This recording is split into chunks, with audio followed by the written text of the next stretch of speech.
Good morning, everyone. Good morning. So, congratulations sa lahat ng mga nag-buy kagabi sa New York session. So, it's a typical SGC breakout play. So, breakdown natin here in this video. Yan yung mga previous trade nung sa Asian na retrace. Ito, dito. Gawin natin next video. Doon lang sa SGC. SGC muna. Now, we all know na ang SGC natin is a breakout play. Kung sa 30-minute candle tayo, titingnan natin, the candle was doing like this in London. Diba? Then,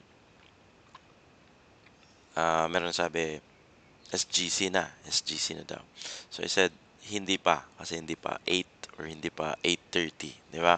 Because there is no volume muna. Minakita ko yung time. And then, ayun, here, makita natin si Asia na create ng high. And then, pagpasok ng London, nagsabi din ako, no, na what if mag-buy tayo sa London, di ba? So, nag-buy sa London, and then, nag-bullish London konti. Then, nag-conso near this Asian resistance. Now, nung nag-conso siya, hindi mo na tayo mag-enter kasi wala pa si New York, di ba? Kumakain pa ng almusal. And then, nung nag-New York na, nag-break siya. So, the entry was here at the break of this consolidation. Kasi, ito naman yung SGC na ano natin, di ba? Here. See here? Yan. Consolidation, a volume push, na conso. Tapos, meron kang volume push, which is this candle. Ito yung magiging volume push mo. Breaking the consolidation. Nag-retrace muna dito, hindi binasag yung support. Then, breakout dito. Breakout. Okay? So, that was the breakout. So, yung target naman, saan? So, the first targets na sinabi ko, 3415, 3420, and kalimutan ko yung isa. So, tingnan natin. So, if you look into the left, di ba? So, left traffic niya, you can see here, ito yung breakout point. Ito yung pagpasok ng New York. And we can see here, kung titingnan natin sa left traffic, saan yung high volume na resistance. Lagyan natin ang line. So, this is the overlap. Yan, kita natin dito, may overlap dyan, may overlap dyan. So, may conso ka dyan, may conso ka dyan. So, it's safe to say na dito, magiging TP zone mo, or TP na levels. Tama yung zone na yan. No, the box, overlap. So, kung kita mo yung mga presyo kung saan siya nagtatouch. Diba? Yan. So, that is your possible TPs. So, 3420, 3413.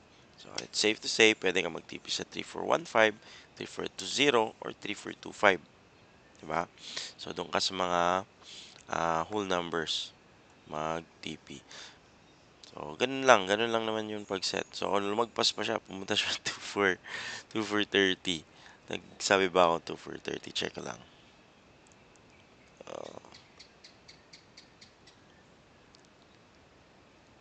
Yeah, 3415, 3420, and 3430. So, sagad si 3430. So, congrats sa mga nakabay.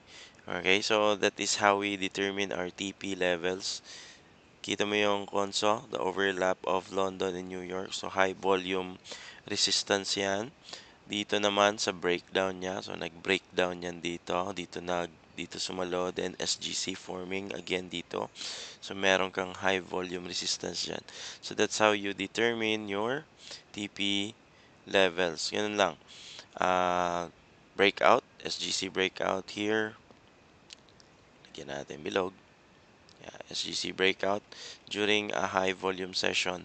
New York and London nag-overlap. So, sigurado kang meron kang volume na tulak. So, ang tulak niya hanggang saan? Hanggang the next high volume na support. So kung makikita natin, wala talaga siyang traffic to the left. Yung to the left traffic niya, ito, no, manipis. Ito dito na babangga sa dalawang high volume na support niyan. Okay?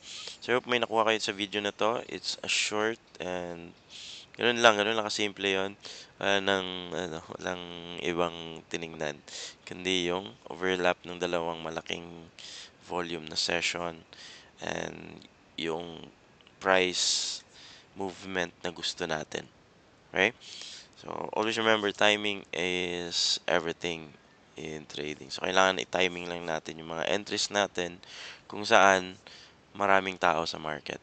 Okay? Good luck everyone and I hope na ngayong linggo is maging profitable kayo.